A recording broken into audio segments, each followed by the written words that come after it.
नमस्कार, हमारे YouTube channel में आपका स्वागत है। आतंकवादी संगठन अल कायदा का सरगना अयमान अल जवाहिरी को अमेरिका ने मार गिराया है।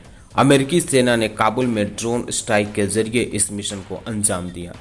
अल जवाहिरी की मौत की पुष्टि खुद अमेरिकी राष्ट्रपति जो बाइडेन ने की है। मिशन की सबसे खास बात यह है कि अमेरिका ने बिना किसी धमाके और किसी को नुकसान पहुंचाए ही अल कायदा जवाहिरी की मौत की नींद सुला दिया।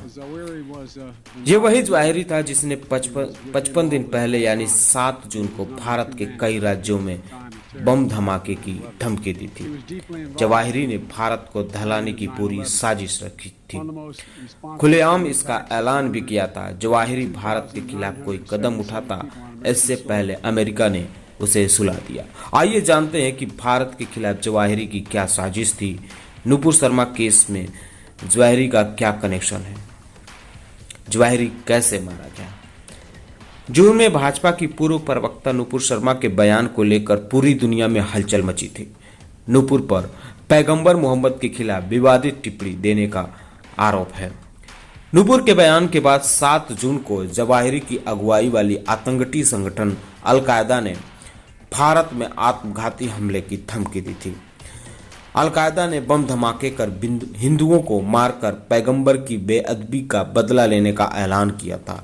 चिट्ठी में दिल्ली, मुंबई, यूपी और गुजरात जैसे राज्यों में हमले करने की चेतावनी दी गई थी। अमेरिका ने अल जवाहिरी की मौत की कहानी पहले ही लिख ली थी। अमेरिका सेना की पूरी तैयारी थी, बस देरी मौका मिलने की थी। रविवार को जवाहिरी काबुल स्थित अपने घर की बालकनी में आया। जैसे ही वह बालकनी में दिखा, अमेरिकी सेना ने ड्रोन से अटैक कर दिया। इसके बाद 48 घंटे तक पूरी दुनिया से अमेरिका ने इस खबर को छिपाए रखा।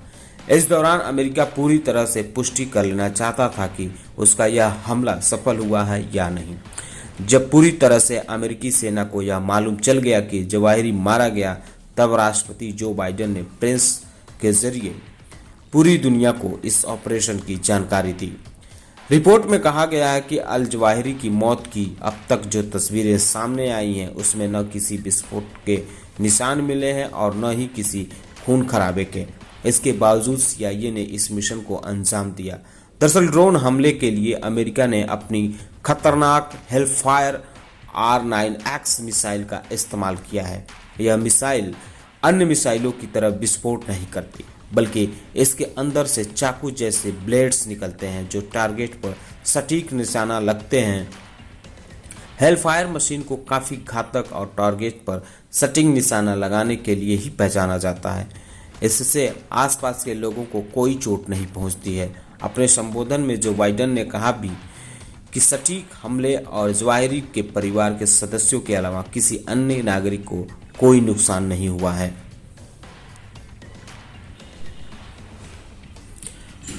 अमेरिका ने अल जवाहिरी के खात्मे की पटकथा पहले ही तैयार कर ली थी। अमेरिकी खुफिया एजेंसी CIA पिछले कई हफ्तों से काबुल में बैठे अल कायदा सरगना अल जवाहिरी पर नजर रखे हुए थी। उसकी हर गतिविधि की रिपोर्ट का व्हाइट हाउस और पेंटागन में बैठे अधिकारी अध्ययन कर रहे थे। उन्हें सिर्फ एक मौके की तलाश थी। यही कारण है कि व्हाइट हाउस ने सोमवार दोपहर को घोषणा की कि जो बाइडेन शाम को एक सफल आतंक विरोधी अभियान के बारे में राष्ट्र को संबोधित करेंगे, लेकिन व्हाइट हाउस ने किसी व्यक्ति का नाम नहीं लिया था। शाम होते होते अमेरिकी राष्ट्रपति ने अल जवाहिरी की मौत की पुष्टि कर ली।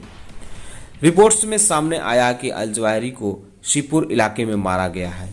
यह वही इलाका है जहां अफगानिस्तान में अमेरिका ने सैन्य कैंप बनाया था। तालिबान के सत्ता में आने के समय करीब 1 साल पहले अमेरिका ने इस कैंप को खाली कर दिया था। अयमान अल जवाहिरी का जन्म 19 जून 1991 को मिस्र के एक संपन्न परिवार में हुआ था। जवाहिरी पेशे से सर्जन था। 14 साल की उम्र में वह मुस्लिम ब्रदरहुड का सदस्य बन गया। जवाहिरी ने ओसामा बिन लादेन के साथ मिलकर अमेरिका पर 11 सितंबर 2001 को भयावह आतंकी हमले की साजिश रची थी। जवाहिरी ने मिस्र के कैरो यूनिवर्सिटी में मेडिकल की पढ़ाई की थी। वह टॉप सर्जन माना जाता था। जवाहिरी के घर में कई लोग डॉक्टर और रिसर्च स्कॉलर हैं। अरबी और फ्रेंच बोलने वाले ज़वाहिरी ने साल 1978 में काहिरा विश्वविद्यालय की फिलॉसफी छात्रा अज़ा नवारी से शादी कर ली। 2001 में अमेरिकी सेना के एक ऑपरेशन में अज़ा और उसके 3 बच्चों की मौत हो गई। इसके बाद उसने उमैमा हुसैन से दूसरी शादी की, जिससे ज़वाहिरी के 7 बच्चे हुए।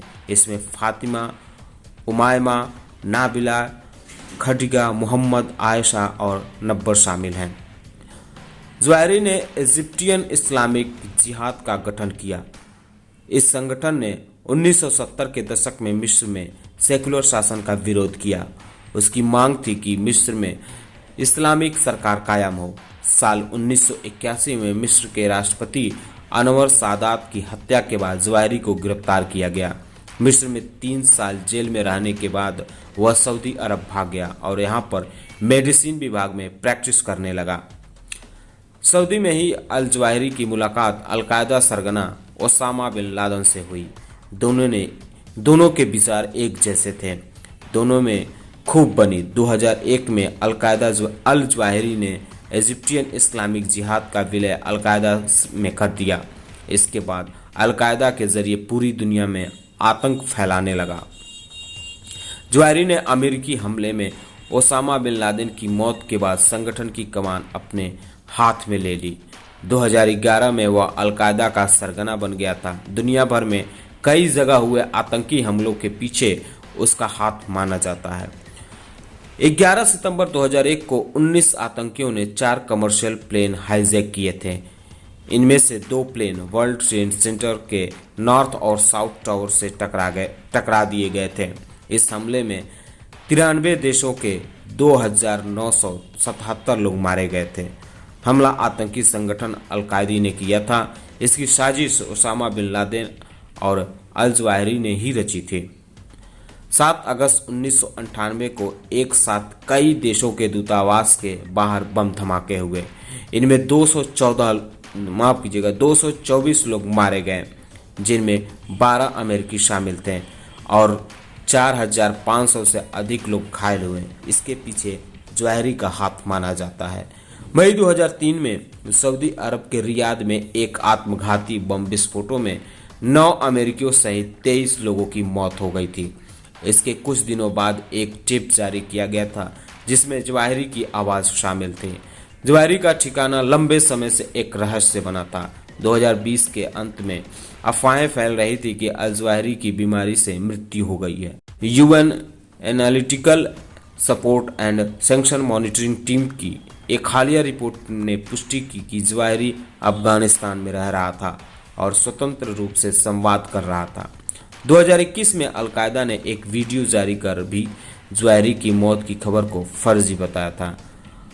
अल ज़वाहिरी 71 साल का हो गया था। अमेरिका ने इसे भी ओसामा बिन लादेन की तरह स्ट्राइक करके मारा। ज़वाहिरी को अफगानिस्तान के काबुल में ड्रोन अटैक से मारा गया। ओसामा बिन लादेन की मौत के बाद अल ज़वाहिरी अलकायदा की गद्दी पर बैठा था।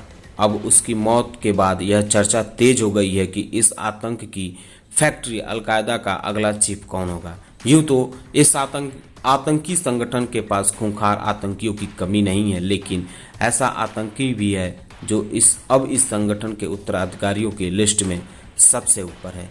अलकायदा के उत्तराधिकारियों में सैफ अल अदेन का नाम चर्चा में है। अल अदेन अलकायदा के संस्थापक सदस्यों में से एक है और संगठन में इसकी तूती भी बोलती है। जानकारी के मुताबिक अल अदेन ओसामा बिन लादेन और अल ज़वाहिरी का करीबी भी माना जाता है। हालांकि उसके बारे में बहुत कम ही जानकारी दुनिया के सामने आई है। माना जाता है कि 9/11 आतंकी हमले में भी इसका हाथ था। अल अदेन आतंक की दुनिया का पुराना नाम है। वह मिस्र के सेना का पूर्व अधिकारी रह चुका है। वह खुद को स्वॉर्ड ऑफ जस्टिस, न्याय की तलवार भी कहता है। अल अदेन इतना खूंखार है कि FBI ने उसे मोस्ट वांटेड की सूची में शामिल किया है और इसके सिर पर 10 मिलियन का इनाम रखा है। अब इसे ही अलकायदा का अगला उत्तराधिकारी माना जा रहा है। 1980 के दशक में वह आतंकवादी समूह मकतब अल खिदामत में शामिल हो गया था। अल अदेन जब 30 वर्ष का था तभी उसने सोमालिया के मोगादिशु में 1993 के कुख्यात ब्लैक हॉक डाउन ऑपरेशन को अंजाम दिया था। इस ऑपरेशन में 19 अमेरिकी सैनिक मारे गए थे। इसके बाद सैनिकों के शवों को सड़क पर घसीटकर लाया था। 2011 के ओसामा बिन लादेन की हत्या के बाद अल अदेन अल कायदा के भीतर एक महत्वपूर्ण रणनीतिकार बन गया था।